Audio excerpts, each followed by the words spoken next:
Agora na Band News FM, Acontece Lá em Casa, com a jornalista Gabi Monteiro. Oferecimento Construtora Fator Hilt. O apartamento dos seus sonhos já existe. Siga capri.residência no Instagram. Bom dia!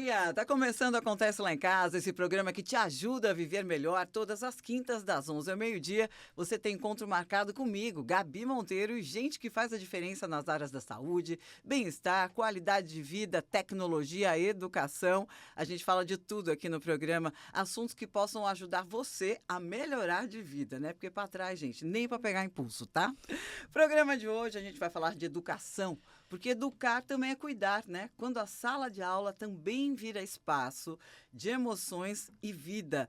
Vamos esquecer um pouquinho o conteudismo, vamos esquecer um pouquinho essa coisa de tô na escola só para passar no Enem, só para passar no vestibular e entender um pouco mais como a escola pode interferir na nossa vida, nas nossas emoções e no bem-estar da nossa família, com uma especialista no assunto, Bianca Devitt Bigrow.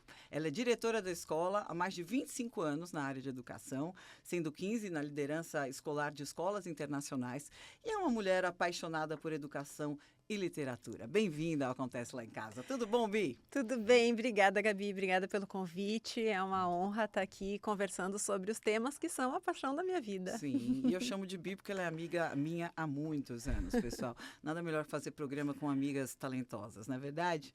Bom, vamos lá, vamos falar um pouquinho sobre educação. Falar sobre educação hoje é falar também sobre emoções, né, Bianca?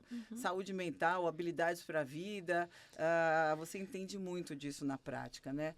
Então, queria saber um pouquinho como é que você tem visto aí as transformações, né, de uns tempos para cá. Principalmente, eu acho que ali foi um marco a pandemia, né? Aquela maluquice de aulas online, sem estar preparado para aquilo. E então, depois disso, houve uma grande transformação. A gente está vivendo essa transformação. Como é que você vê a educação antes da pandemia e depois da pandemia?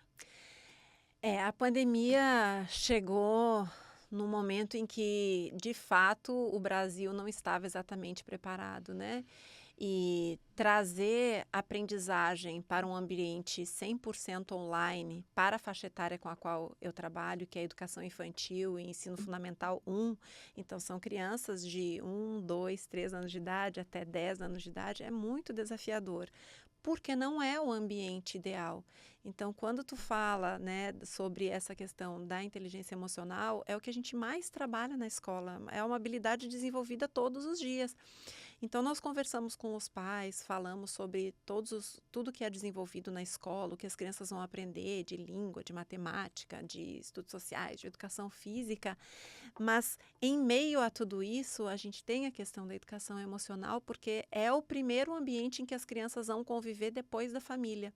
Então, o bebê nasce, ele está ali imerso naquele contexto familiar, a mãe, o pai, irmãos, avós, e depois ele vai conviver na escola e aprender a administrar as relações, os conflitos, os interesses dentro de um ambiente comunitário que é a escola. Então, quando chega a pandemia e você perde isso, realmente a escola fica debilitada, fica capenga, porque você consegue fazer um trabalho que não é na sua inteireza, não é no todo, e você não consegue ter um contato próximo com o aluno, que é o principal, a principal olho no base olho, tete a tete, para que a educação aconteça. Uma criança não vai se abrir se ela não tem vínculos. Então, ela vai aprender. Por que é importante o processo de adaptação de uma criança pequenininha, de 1, 2 anos de idade na escola? Porque ela vai primeiro estabelecer os vínculos, se sentir segura, para depois ela começar a aprender. Sim, é um experimento de mini-sociedade a escola. Isso mesmo. Né? É o que vai ser no futuro, você começa ali. Bianca, você é filha de professora, cresceu nesse ambiente da educação, né? Nota alta é sinal de inteligência? Claro que não, nem de sucesso. Então, é algo que a gente conversa muito com as famílias, porque a nota ainda é algo importante, ainda é algo que as famílias se preocupam, e quando vem uma nota baixa, significa que meu filho não está aprendendo, o que está acontecendo, né? Então, hoje a gente conversa muito no ambiente educacional e com as famílias, que a nota, ela é um recurso, ela é uma mensuração, mas ela não é a única. Inclusive, tem muitas escolas hoje que já não trabalham com nota, né? Então, você passa aí longos anos na primeira fase da escola da criança, em que a gente costuma dar feedback para as famílias e para as crianças sobre a sua aprendizagem, no sentido de estou iniciando uma aprendizagem, estou desenvolvendo bem, estou de acordo com o que está sendo esperado, estou muito além disso, né? Então, a gente vai trazendo essa perspectiva para as crianças a partir de rubricas mesmo de aprendizagem e não tão conectado à nota. Então, a nota ainda é usada em muitas instituições, ela é importante, porque, bem ou mal, a gente tem hoje exames nacionais, né, que vão usar números para te dar uma mensuração aqui de lugar, de colocação, de o que é suficiente, o que não é. Mas quando a gente trabalha com educação básica, a gente precisa entender que esse número, por exemplo, se você tira 8 numa avaliação, significa que você aprendeu 80% do que está ali, 20% você não deu conta, né? A avaliação, ela vai ser muito mais necessária para o professor entender em que lugar da aprendizagem está essa criança do que realmente para rotular uma criança. Então, essa é a chave do processo de avaliação. E aí você falou uma palavra fortíssima que é rótulo, né? A gente encontra isso em vários livros, principalmente nos livros da doutora Beth Monteiro, que daqui a pouquinho vai fazer uma participação especial no Acontece Lá em Casa de hoje. A gente vai falar para ela, perguntar para ela sobre educação, né? A educação transforma, mas na prática, o que é que falta para que essa transformação chegue de verdade a quem mais precisa? Mas ela fala muito nos livros dela sobre os rótulos. E os pais são mestres em colocar rótulos nos seus filhos. E quando a gente fala de nota, acontece muito de, não, porque seu irmão foi melhor na prova. Não, porque olha seu primo como é bom.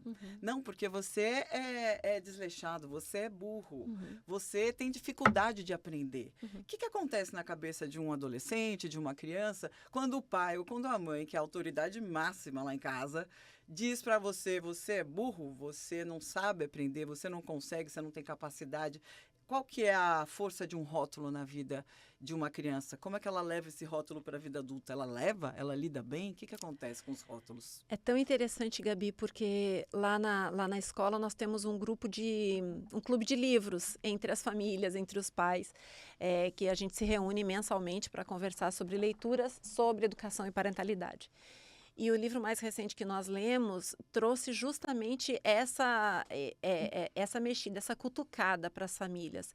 Porque diz que antes do bullying acontecer, ou a rotulação, isso acontecer no ambiente escolar, ele já aconteceu em casa, de alguma maneira, né? Então, quando você diz, esse é sempre desorganizado, ou essa é sempre a certinha, ou essa aqui, você já estabelece aqui um parâmetro de expectativas. E como tu bem trouxe, das pessoas que são mais valiosas e mais importantes. Então, isso tem um peso muito grande na formação da criança. Você cresce acreditando que é desse jeito e que você não consegue ser diferente. Aí vai precisar de muita terapia para você conseguir desconstruir o que às vezes, não na má intenção, porque nunca é mal intencionado quando acontece isso, né, no ambiente doméstico, mas muito no tentar realmente trazer características que diferenciem uma criança da outra, você acaba marcando. Então, é difícil a criança conseguir sair desse lugar, o adolescente conseguir sair desse lugar. A gente tem que ter muito cuidado com o que a gente traz para os nossos filhos, porque às vezes com as melhores das intenções, um avô, uma avó, um tio, com as melhores das intenções, vai trazer ali uma marca com a qual essa criança não se reconhece, mas que depois fica difícil de sair desse lugar. É como se você estivesse dando um papel para aquela pessoa, para ela interpretar, né, no espetáculo que é a vida. Isso. E os rótulos, eles não são preocupantes só quando são negativos. Você falou um rótulo aí que para todo mundo parece muito positivo, que é você é certinha, né? Esse rótulo também é muito prejudicial para a saúde muito limitante, mental, muito limitante. Porque olha a expectativa que você coloca em você mesma de ter que corresponder sempre ao que os pais estão imaginando no sentido de eu ser certinha. Então eu não posso me arriscar e brincar de tal coisa, porque isso não é coisa de uma criança certinha. Ou se eu não for bem na escola, não tiver uma boa avaliação aqui por parte dos meus professores, então eu também não estou correspondendo ao que os meus pais esperam, né? É muito difícil. E que cria aqueles adultos que são perfeccionistas, né? E é melhor feito do que perfeito, né, pessoal? O perfeccionista tem dificuldade, por exemplo, de entregar um trabalho no prazo certo, porque para ele nunca está bom. Então, ser certinha ou certinho nem sempre é um elogio. E a gente vê na limitante, escola você falou a crianças. palavra ótima. A gente vê na escola crianças que escrevem um texto, apagam, escrevem de novo, apagam de novo, e o texto está certo, o texto está bem escrito, mas eles não estão satisfeitos com a qualidade da letra cursiva, porque vai mostrar para a mãe depois, né? Então, não é uma cobrança que, de repente, pode acontecer no ambiente escolar. Às vezes é uma cobrança que vem lá de fora e que está interferindo porque essa criança não vai para a próxima etapa, né? Então, assim, você não pode querer que a criança faça de qualquer jeito, né? Esse é um trabalho que a gente faz também, mas não se exigir a ponto de não conseguir dar sequência àquilo porque não está perfeito, como você falou. Sim. Estamos hoje no Acontece Lá em Casa com Bianca Devitt Begrow. Ela é diretora de escola há mais de 25 anos na área de educação, os últimos 15 à frente de escolas internacionais, apaixonada por educação, por literatura. O tema de hoje é Educar é Cuidar, quando a sala de aula também vira espaço para emoções e vida. Eu queria que vocês aproveitassem agora, daqui a pouquinho a gente vai entrar no break, vai lá nos meus stories, que já tem uma enquete. Quero saber de vocês, o que as escolas deveriam ensinar mais para ajudar na saúde emocional dos alunos? Responde lá, tem várias alternativas, daqui a pouco eu conto para vocês e no último bloco a gente traz o resultado da enquete, tá bom? E daqui a pouquinho também, educação transforma, mas na prática, o que falta para essa transformação chegar de verdade a quem mais precisa? A gente vai ter um papinho aqui rápido com a doutora Beth Monteiro, que inclusive está lançando o seu 7º livro, né? Uma reedição da Culpa é da Mãe, e dia 10 de julho ela estará na Livraria Leitura, em Salvador, uma noite de autógrafos que estão todos convidados. Anote na agenda, tá? Bianca, você é mãe de 2 meninas, né? Lindas princesas. Como a sua experiência como mãe influencia nas suas decisões como educadora? Eu costumo conversar com as pessoas e dizer, sem o menor constrangimento, de que eu sou uma educadora antes da maternidade e outra depois da maternidade. Que agora você tem conhecimento de causa. Exatamente. Significa que é melhor ou que é pior? Não. Significa que o meu olhar para as situações é diferente, né? Você se coloca realmente naquele lugar. Então, eu acho que a minha habilidade de empatia com as situações vivenciadas acabou ficando muito melhor, mais trabalhada, né? Porque você fica se colocando no lugar. E se fosse minha filha? E se fosse meu filho? Então, nós temos conversas difíceis com famílias, com os professores, todos os dias. E quando você se coloca, se essa criança é minha, é uma outra abordagem, é uma outra maneira de você enxergar a situação. De uma maneira muito mais humanizada, de uma maneira muito mais sensível, de uma maneira muito mais individualizada para as necessidades daquela criança. E, logicamente, a mãe e o pai são as pessoas que mais conhecem aquela criança. Não vai ser a professora, embora a professora passe a maior parte do dia, né? Eu estou falando de uma escola em que as crianças ficam 7 horas na escola. Então, a maior parte do dia está com a professora. Mas ela não tem o conhecimento de causa, de história, de repertório que a mãe e o pai têm. Então, realmente, quando a gente vivencia esse outro lado da parentalidade, o nosso olhar sobre a educação, ele fica mais aprimorado. Saúde mental ganha um espaço importante aí dentro das escolas, né? Por sinal, só se fala em saúde mental. Na sua visão, qual foi o ponto de virada para que essa mudança, para esse foco maior, nessa atenção maior em saúde mental dentro das escolas? Qual foi ali a virada? O que aconteceu que começou a falar muito disso e botar, não só falar, começar colocar em ação práticas reais ali, né, para melhorar a saúde. Agora, inclusive, é obrigado nas empresas, né? Pequenas, grandes e médias empresas, houve uma revisão na lei. Para você que não está sabendo, fiz um programa inteiro sobre isso. Agora, é obrigado dentro das empresas, ações reais que melhorem a saúde mental de seus colaboradores. Eu acho que a gente tem 2 assuntos aqui. Um assunto que é a saúde socioemocional, a inteligência socioemocional das crianças, e outro que é relacionado aos professores. Né? Sim, quem cuida de quem cuida, né? Que é muito delicado. Então, a gente...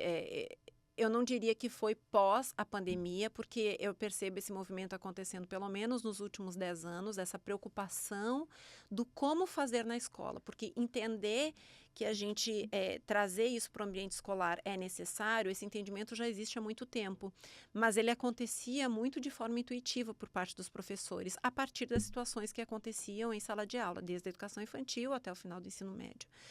Quando a gente tenta estruturar isso em forma de currículo, é que os profissionais, os pedagogos começaram a precisar de ajuda. Então, porque vai depender muito do seu repertório, né? Isso não é ensinado para a gente na faculdade de pedagogia, nos cursos que a gente faz, não foi trazido isso na faculdade. Hoje já temos, né? Mas na época que eu estudei ainda não tinha. Na época que eu estudei, minha filha, não tinha nem computador. Exatamente. Se bem que eu estudo até hoje, não dá para falar essa frase. A gente um não pouco para. descontextualizada. Assim, estudando na faculdade, né? Começou a estudar, que a gente fez faculdade, né? Não tinha nem computador. Exatamente. Então, o que a gente percebe é que nessa última década apareceram, felizmente, programas já estruturados que a gente pode adotar nas escolas, né? Então, a escola que eu estou hoje já adotou 2 programas diferentes com essa preocupação. Então, a preocupação é como a gente traz isso para dentro do nosso currículo, para dentro do contexto da sala de aula, de uma maneira que faça sentido para as crianças e de uma maneira que seja provocadora e que não espere as situações acontecerem, os dramas acontecerem, porque eles acontecem, para que a gente converse sobre isso. Como que dentro da escola a gente dá espaço para as emoções aparecerem e para que seja legítimo isso, para que as crianças sintam que é um espaço seguro para a expressão dessas emoções. Porque saúde mental é muito isso, né? Saúde mental é porque a gente aprendeu, não sei se no mundo inteiro, mas no Brasil a gente é muito reativo, né, Bianca? Então, assim, entraram na minha casa, bota grade. Isso. Bota alarme, né? Então, assim, tive um burnout, aí agora eu vou me cuidar. Isso. Né? Ou meu filho tá com sintomas de alta ansiedade, não dorme mais à noite, e então agora eu vou cuidar. Então, a gente só cuida quando o bicho pegou. Isso. Né? Quando você precisa resolver um problema. Quando você precisa resolver um problema. E, na verdade, o conceito de saúde mental seria o contrário. Seria um conceito de prevenção. Isso né? mesmo. Então, assim, é para não chegar a precisar, né? Então, para isso, é preciso uma manutenção diária. Espaço para emoções, para bate-papos, uma coisa saudável no dia a dia. E não só quando o bicho pegou. Exatamente. E o programa que nós adotamos na nossa escola, que é um programa já muito reconhecido, que existe há alguns anos aqui no Brasil e está em várias escolas, né? Não é exclusivo da escola em que eu trabalho, em que eu atuo. Mas na semana passada nós tivemos um congresso nacional em que Jonathan Haidt, que é o escritor da Geração Ansiosa, estava com todos mais de 1.600 educadores para falar um pouco sobre esse cuidado que precisa ter. Mas algo que eu achei muito interessante foi a associação do cuidado emocional com o cuidado físico através do encorajamento pelo esporte, por outras atividades. Porque qual que é o caminho mais fácil para as crianças e para os adolescentes? As telas. Então, como que a gente foge disso e a escola é o melhor lugar para isso? É através do contato real e é através de atividade física, de se mexer, de colocar o corpo em ação, colocar esse corpo para fazer algo mais do que simplesmente estar passivo diante de uma tela, né? Pois é, Bianca, mas assim, quando você termina, deixa eu ver aqui, quando você termina a 6ª série, a 7ª série, mudou tudo, né, gente? Agora tem um ano a mais. Mas quando você termina essa parte, o que vai acontecendo no currículo da maioria das escolas, né? Não vamos falar só das particulares. O que vai acontecendo no currículo da maioria das escolas? Vai se tirando, suprimindo o esporte e as artes, né? A aula de artes não tem mais, antes que era super valorizada na sua infância, vai sendo tirada, o esporte também, e vai virando aquela bitolação de só estudar para passar no Enem, para passar no vestibular. Não pode, né? Porque a nossa BNCC e o nosso novo ensino médio está aí justamente para dar conta de itinerários que contemplem essas áreas também. Porque E é tão importante, porque na vida adulta, depois os médicos vão dizer para você: não, porque você precisa fazer esporte. Não, porque você precisa dar espaço para os seus hobbies. Do que você gosta? A gente fica tão estressado, tão sem tempo, que a gente não sabe nem o que mais a gente gosta. né? Então, assim, a gente também é ensinado na escola, e que bom que a escola onde você trabalha faz diferente e que você dirige nessa direção. Dirige nessa direção é estranho, né? Mas, enfim, que bom que lá é diferente, mas o que acontece na maioria das vezes é que a gente vai deixando as pessoas cada vez mais sobrecarregadas, os alunos cada vez mais sobrecarregados, né? Com conteúdo, e vai tirando aquilo que é a saúde mental, que é ter espaço para o ócio, ter espaço para o esporte, ter espaço para as artes, ou qualquer coisa que você goste de fazer, não que você seja obrigado a fazer. Acaba sendo uma decisão muito equivocada, né, Gabi? Porque hoje a gente já sabe, a gente tem muitos estudos que demonstram o quanto o estudo da música, das artes através de teatro, de artes plásticas, o quanto isso desenvolve outras conexões que vão aprimorar a aprendizagem desse jovem, desse adolescente, né? E Bianca, é lógico também... Vamos continuar esse papo no próximo bloco? Vamos. Agora que eu vi que eu fico tão entretida, né? Os assuntos bons, a gente se entrete. E aí eu passei aqui do ponto, né? Mas a gente desconta no próximo bloco. Aproveita, vai lá na enquete que está nos meus stories. Me siga, estou como Gabi Monteiro Oficial no Instagram. Vai lá e responde o que as escolas deveriam ensinar mais para ajudar na saúde emocional dos alunos, tá? A gente já volta, não sai daí.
Em frente à Praça Aquários, no mais novo bairro de Salvador, está sendo finalizado o edifício Capri Signature. Alto padrão, 4 e 5 suítes, vista mar e área de lazer incrível. Arquitetura moderna, ótima localização e perto de tudo, inclusive as melhores escolas. Siga @Capri Residência. O apartamento que você sonha já existe. Construtora Fator, 68 anos.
Estamos de volta com o Acontece Lá em Casa. Todas as quintas, das 11 ao meio-dia, a gente tem espaço para saúde, bem-estar, qualidade de vida, educação, tudo isso aqui na Band News, ao vivo e também no YouTube. Vai lá que tem todo o podcast do programa com todos os programas. E amanhã vai ter cortes especiais do programa de hoje no meu Instagram. Então siga Gabi Monteiro Oficial e você também pode sugerir temas lá no meu Insta também. Muita gente conversando comigo no direct, sugerindo temas, sugerindo convidados. Saibam que eu adoro interagir com vocês, viu? No programa de hoje eu recebo Bianca Devitt Begrow. Ela é diretora de escola há mais de 25 anos, né?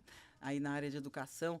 Nos últimos 15, ela está à frente de escolas internacionais. É apaixonada por educação e literatura. E a gente está falando de educar é cuidar.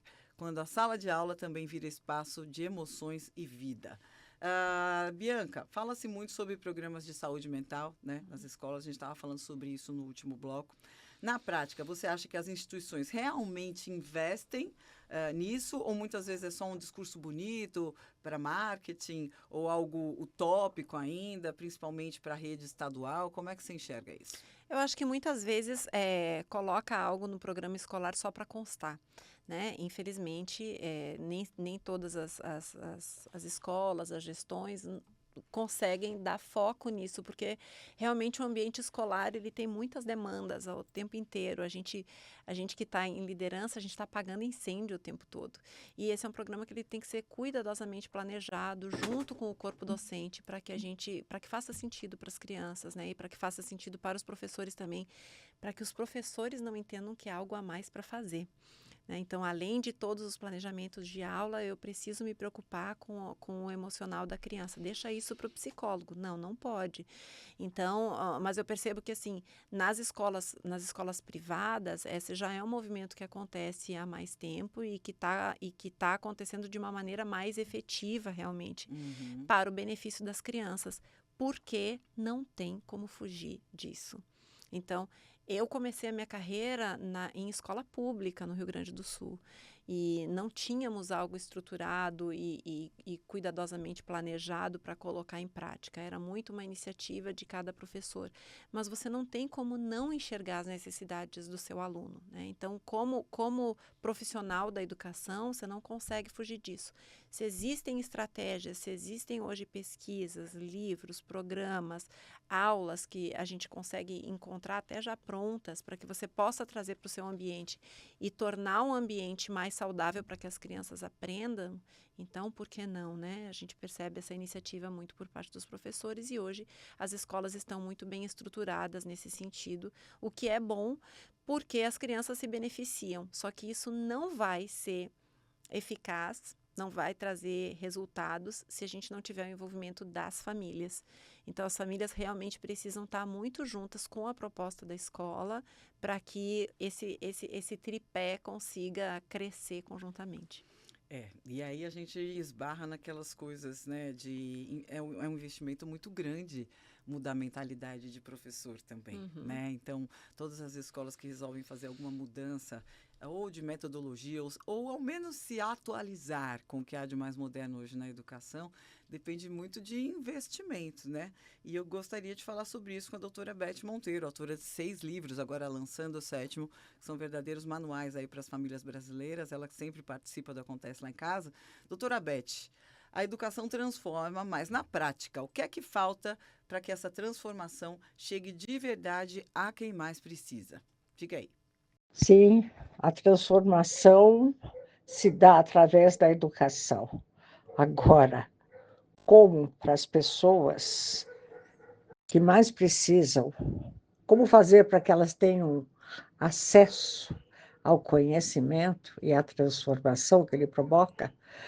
Olha, Gabi, é preciso que a gente exija dos governos políticas de educação, investimento nas escolas públicas, investimento na formação dos professores, investimento no salário dos professores. É preciso que os nossos governantes tenham uma preocupação com isso, né? Mas, infelizmente, a educação no Brasil é algo que poucos governantes têm como prioridade, porque um povo educado e sábio dá trabalho, é um povo que sabe votar E, portanto, não interessa ao poder um povo inteligente, porque vai ser difícil que um povo inteligente eleja os maus políticos. Puxa! Braba, hein? O que é que você acha Muito, do que ela falou? É muito assertiva sempre, né? muito Não assertiva. interessa um povo inteligente, que o povo inteligente ele vai saber votar melhor. Gabi, é tão, é tão frustrante, eu sei que essa palavra pode ser forte, é tão decepcionante quando a gente olha a vontade pública para a educação no Brasil. Eu, mês passado, estive em Reggio Emília, que é uma cidade na Itália que iniciou há cerca de 60 anos atrás uma abordagem de educação infantil que hoje é uma das mais bem reconhecidas no mundo inteiro. Parece muito com a metodologia ativa, né, Bianca? Ou não? Também, mas a metodologia ativa, ela acaba repercutindo mais para anos maiores, né, das crianças certo. maiores, e o Régio é especificamente para a educação infantil.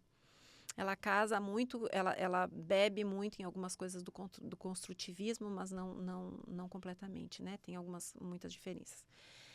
Mas o que eu percebi lá, que grita assim aos olhos, é que existe uma movimentação política em torno daquele sistema de educação. Então, não é algo que depende que está exclusivo, fechado nas escolas. É um movimento que a prefeitura abraça, que dá incentivo, que treina os professores. É uma abordagem de educação que acontece majoritariamente nas escolas públicas da cidade. E que as famílias têm fila de espera para as crianças entrarem, porque entendem a qualidade dessa educação que foi iniciada logo depois da Segunda Guerra. E é uma história muito interessante, porque eles contam o seguinte: a cidade estava num grande dilema, porque a maior parte dos homens, né, não tinha voltado da guerra. Então, era uma cidade em que as mulheres assumiram os principais papéis profissionais de Reggio Emília. E elas tinham que escolher se elas iam investir naquele momento em maquinário para trabalhar na agricultura ou se elas iam investir em construir escolas. E essas mulheres que fizeram movimento na cidade, manifestações, para que a prefeitura optasse pelas escolas. E foi o que aconteceu, e a gente vê hoje como é uma cidade que se movimenta de maneira diferente em torno do que acredita ser importante, a educação nos primeiros anos. Porque muito se olha, às vezes, eu acho que erroneamente, você olha para o nível universitário, para o ensino médio, que precisa fazer as avaliações, quando toda a base fica de lado.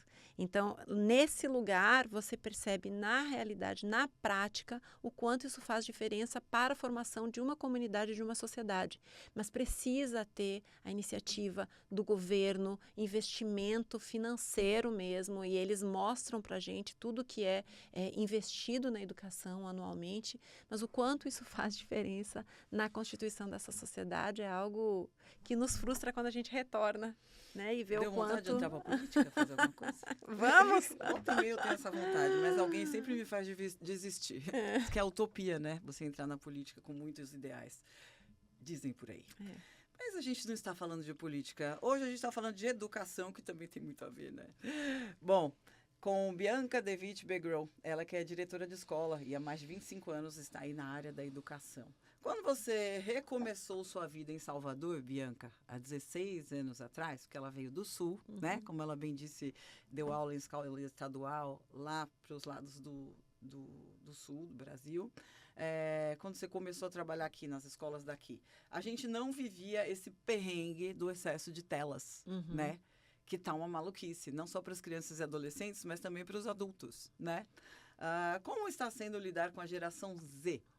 Só para vocês saberem, pessoal, lembrarem, geração Z são os nascidos entre 97 e 2012, né?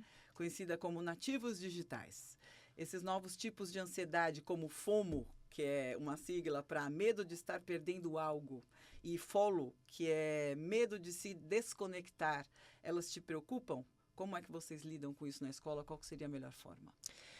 Eu vou te dizer, Gabi, que quando nós retornamos do período da pandemia, era assustador o que nós víamos acontecendo com as nossas crianças. Então, elas regressaram para o ambiente escolar depois de mais de um ano. Então, essas crianças aí, elas pegaram os primeiros anos ali do fundamental, né, do ensino fundamental, e estavam diante de telas para aprender e para todo o resto.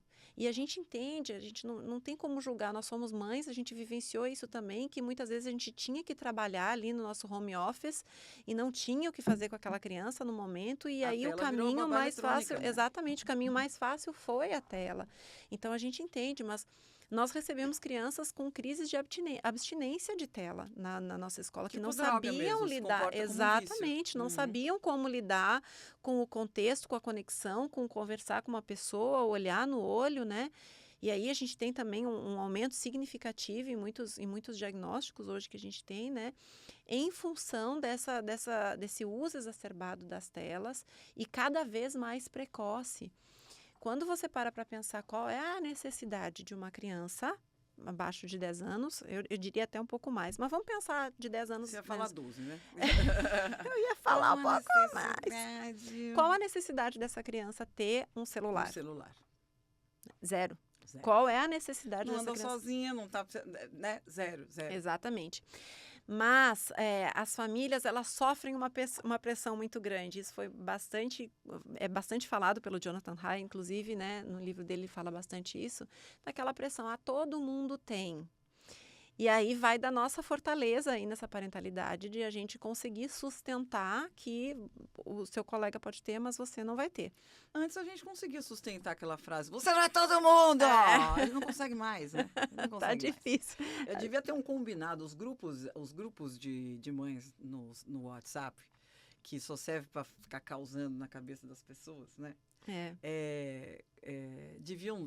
Vocês deviam, mães, fazer um combinado no grupo das mães, tornar útil aquela conversa e falar assim, pessoal, combinar, né? Pessoal, o que vocês acham da gente não deixar nossos filhos tanto no celular? Ou vamos marcar um horário em casa para esses encontros virtuais onde a galera se encontra? Ou vamos tentar diminuir telas, todo mundo ao mesmo tempo agora? Isso, porque é difícil você levantando uma bandeira só, né? E existem iniciativas nesse sentido. Então, existe hoje no Brasil, no mundo e também no Brasil, existe o movimento Desconecta, que é justamente para trazer educação para os pais de quais os melhores momentos. É um movimento de famílias que está crescendo, felizmente, de famílias que se unem por um propósito de tornar mais tardio a entrega de um aparelho celular para a criança, a entrada nas redes sociais, que é algo extremamente preocupante para meninos e para meninas, mas também de opções de, tá bom, eu não tenho a tela, o que é que eu vou fazer? E a gente pode fazer isso de maneira simples na nossa casa, né? Você falou muito bem quando você me perguntou, trazendo a perspectiva de que para o adulto a gente também está muito viciado, a gente não se dá conta, mas a nossa vida está toda no celular. Se te rouba o celular hoje, pense aí, você tem o banco, você tem as suas relações, eu tenho mesmo tudo no meu celular. Você precisa disso para tirar foto, para o seu despertador, para tudo está ali no celular. Então a gente está dependendo disso. Primeira coisa que a gente faz quando a gente acorda, a última coisa que a gente faz antes de dormir é olhar o celular. Nós amante, adultos, né? Somos essa... O celular é o amante. Por sinal, levar o celular para a cama é dessexualizante. Fica a dica aí. Então, a gente precisa ter movimentos intencionais no sentido de sermos exemplos também para essas crianças, né? Então, lá em casa mesmo, a gente tem a caixinha da tecnologia. Quando eu chego em casa, é o momento que todo mundo coloca ou o celular, ou o controle do videogame, o controle da televisão, e é sem tecnologia por 1 hora. Faça isso 1 hora. Não parece ser muito, mas quando essa hora... Inicialmente, você fica naquela sensação de estar perdendo alguma coisa, como tu fala, né? Alguém vai me ligar, alguém vai tentar falar comigo e eu não vou poder responder, né? Mas é preservar essa conexão doméstica que é muito importante. Outra coisa que a gente faz uma vez por mês, a gente fica sem telas, o dia inteiro sem telas, sem celular e sem televisão e nem cinema, nada, sem telas. Aí brotam os jogos de tabuleiro, aí brota a música que eu quero tocar, as coisas que eu quero escrever, o desenho, a aquarela, outras coisas vão aparecer porque não tem a opção da tela. Vamos continuar falando mais sobre isso no próximo bloco. Programa de hoje com Bianca Devitt Begrou, ela é diretora de escola, mais de 25 anos na área da educação, e o tema é Educar e Cuidar, quando a sala de aula também vira espaço de emoções e vida. Aproveita o intervalo e vai lá nas enquetes que estão nos meus stories e procura lá o que as escolas deveriam ensinar mais para ajudar na saúde emocional dos alunos. Tem 4 opções ali, preenche que no próximo bloco eu vou trazer o resultado.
Em frente à Praça Aquários, no mais novo bairro de Salvador, está sendo finalizado o edifício Capri Signature. Alto padrão, 4 e 5 suítes, vista mar e área de lazer incrível. Arquitetura moderna, ótima localização e perto de tudo, inclusive as melhores escolas. Siga @Capri Residência. O apartamento que você sonha já existe. Construtora Fator, 68 anos.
Estamos de volta com Acontece Lá em Casa, todas as quintas das 11 ao meio-dia, aqui na Band News Salvador, no YouTube, cortes no meu Instagram.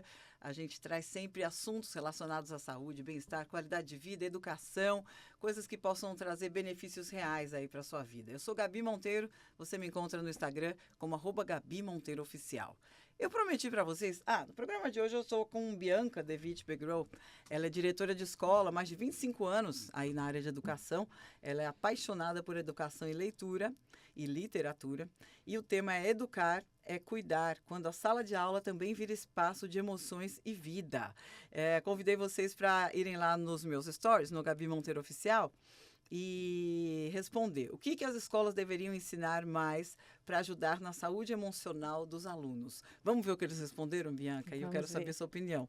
Então, a opção 1 é, o que você acha importante nas escolas hoje em dia? Ouvinte, vocês estão ouvindo aqui a gente no carro, onde vocês estiverem.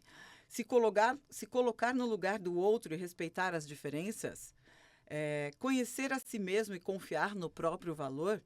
C, trabalhar junto e saber conviver em grupo. Ou D, falar o que sente de forma clara e sem brigar. Quem ganhou aqui? 50% das pessoas acham que o melhor que deveria ter nas escolas, né, para ajudar na saúde emocional dos alunos, é conhecer a si mesmo e confiar no próprio valor. Você concorda, Bianca? Eu acho... Em segundo lugar veio... engraçado, que conhecer a si mesmo e confiar no próprio valor é uma coisa da pessoa ali, né? Não da escola. Bom, enfim. E o C é trabalhar junto e saber conviver em grupo. Esse foi o que as pessoas acham mais importante em segundo lugar. Uhum. E você? Eu acho que essa questão da gente trabalhar com o autoconhecimento, se perceber, saber seus limites, saber seus potenciais, isso é extremamente importante. Não é um trabalho que a escola, de forma alguma, vai fazer sozinha, mas que na escola acontece muito. Então, quando a gente, desde pequenininho, a gente confia que a criança é capaz de... ela também começa a confiar, né? Então, ela também vai se conhecendo. Ou quando a gente tem alguma situação de dificuldade, a gente ajuda essa criança a reconhecer suas próprias emoções, nomear essas emoções para poder começar a falar sobre isso, isso também é um autoconhecimento, né? Então, nós vamos trabalhando nessa individualidade junto com as crianças. Mas eu acho que algo bem importante seria a segunda opção mais votada aí, que é esse trabalho enquanto saber conviver com outras pessoas, né? Saber conviver em sociedade. Porque nós estamos numa sociedade cada vez mais autocentrada. As pessoas estão olhando muito para a sua individualidade, cada célula familiar ali olhando para si próprio e perde de vista o conviver em grupo, o conviver em comunidade. E muitas vezes conviver em comunidade, como a gente sabe, significa que a minha vontade não vai ser a prioridade naquele momento. Pode ser que a minha vontade não seja contemplada para o bem do grupo. Então, isso é um ensinamento bastante desafiador e que ele vai acontecer majoritariamente na escola. Então, quando a gente tem decisões que são tomadas nas assembleias com as crianças, é pensando no bem daquela turma ou daquele segmento, né? E ouvindo todas as partes que são envolvidas, mas não significa que a vontade da individualidade vai prevalecer. Muitas vezes não, e a gente precisa aprender a conviver com isso, a conviver muitas vezes com a frustração. Portanto, na escola a gente também vai ter competições que são saudáveis, a gente precisa aprender a ganhar e a gente precisa aprender a perder e fazer isso de uma maneira respeitosa. A gente precisa aprender a lidar com a pessoa que é completamente diferente de mim. Nós temos uma filosofia que a minha conversa com os alunos é sempre essa: você não é obrigado a gostar de ninguém nessa escola, mas você é obrigado a respeitar. Você precisa respeitar a outra pessoa e todo mundo precisa lhe respeitar também. Então, a gente conversa de uma maneira respeitosa, a gente resolve os conflitos de uma maneira respeitosa, porque esse é o tratamento básico, é essa a expectativa, e aqui a gente resolve desse jeito. Mas, realmente, é um olhar para o outro. Eu saber o meu limite, eu me conhecer, mas eu ter a capacidade de olhar para o outro e ter essa empatia e entendimento de alteridade que muitas vezes falta nas crianças e nas famílias. A gente não está escutando o coleguinha, né? Né? A gente viu aí na época da política, né, que polarizou o time A e o time B, né, para não falar nomes. E aí, e até hoje se perpetua, né? Uhum. Em conversas que você ouve aí, fala assim, não, porque no grupo da família não vou entrar porque tá tendo discussão de política. Uhum. Então, quer dizer, ainda virou assim, né? Time A, time B, e ninguém, todo mundo fala e ninguém escuta. Mas na sociedade é assim, né? Você você, ouvinte, que tá ouvindo Acontece Lá em Casa hoje, quem nunca, né? Você tá falando uma coisa, a pessoa, ela, sei, e a pessoa já conta uma história melhor que a sua na sequência. Ela nem escutou o que você falou, né? Ela foi olhando ali para você, só matutando o que ela ia te responder. Né? Uma das habilidades que a gente precisa desenvolver bastante, e a gente como educador e as famílias, e a gente conversa bastante sobre isso no time pedagógico, né, entre os professores, é a habilidade da escuta. As pessoas acham que escutar é algo tão natural, porque, né, tá ali, é uma habilidade que você está acostumado a vida inteira, mas escutar com atenção, escutar plenamente para que você entenda o ponto de vista do outro, não é uma habilidade fácil. Não é. A gente fica tentando o tempo inteiro, pode ver, faça uma autoanálise. A gente fica tentando o tempo inteiro convencer as outras pessoas sobre o nosso ponto de vista. Você vê algum problema em assumir que está errado, pedir desculpas, perdoar? Você vê algum problema nisso na vida adulta? Como é que vocês ensinam isso para as crianças? Porque perdoar, se fala tanto, né? Fala tanto em perdoar. Perdoar não significa que você tenha que voltar a ter a mesma amizade de sempre, mesmo depois que a pessoa achincalhou o seu nome, né? Perdão concedido, acesso negado. Vamos ser educados, conviver assim, de boa, Isso. né? E aí, como é que vocês ensinam isso nas escolas? Como é que leva isso para a escola e como é que a gente leva isso para dentro de casa? Porque tem muitos pais que dão valor para estar sempre certos, né? Que é aquela figura do pai austero, né? E aí, como é que faz com isso? Engraçado que essa não é uma prática difícil de acontecer na escola. Porque as crianças, em geral, elas estão muito abertas a recomeçarem, a darem novas chances, a darem novas oportunidades. Elas vão desaprendendo. Isso mesmo, mas elas vão desaprendendo muito com base no que elas escutam em casa. Exato, exemplos. Então, quando eu tenho assim, crianças de 2 anos de idade, vai ter criança que vai morder. Todo ano alguém morde, e alguém é mordido, todo ano. Inevitavelmente isso vai acontecer. E a criança... estão falando de mordidas. Exatamente. Também. A criança, no dia seguinte, ela vai brincar com o amiguinho que mordeu, porque gosta do amiguinho. É para além da mordida. A mordida foi uma maneira de expressão ali. Mas o pai marcou. O pai não esquece. E às vezes o pai chega em casa e diz assim, você não brinca mais com aquele coleguinha não, viu? Porque ele morde. E aí, cadê aquele trabalhar junto para que as relações se estabeleçam de uma maneira respeitosa, saudável, entendendo que as pessoas estão em desenvolvimento.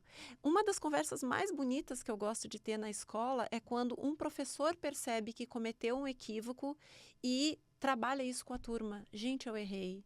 Gente, não foi legal. O melhor exemplo de todos. Né? Ninguém faz isso. Então, as crianças enxergam naquele professor, olha, tá ok eu errar também. Exatamente. Tá tudo bem eu tentar de novo, eu me redimir, eu fazer algo em função desse erro que eu cometi. Exemplo maravilhoso que vai terminar o programa agora com ele, né? Porque, infelizmente, a gente não tem mais tempo, Bianca, e eu tinha mais 3 páginas de coisa para falar com você. Essa é a verdade. Foi ótima essa conversa. Muito obrigada pela oportunidade do diálogo, que é sempre bem-vinda. Obrigada, viu, Bianca? Obrigada a você. Gente, obrigada. Termina o programa por aqui, contra a minha vontade, e agora fiquem com o jornal. Olha, próxima quinta a gente se vê, das 11 ao meio-dia, aqui no Acontece Lá em Casa. Um beijão, me siga no Instagram, Gabi Monteiro Oficial, tá? Sorte na vida, pessoal. Obrigada, Bianca. Obrigada a você, Gabi. Tchau, tchau, gente. Você ouviu Acontece Lá em Casa, na Band News FM. Oferecimento Construtora Fator Hilt. O apartamento dos seus sonhos já existe. Siga capri.residence no Instagram.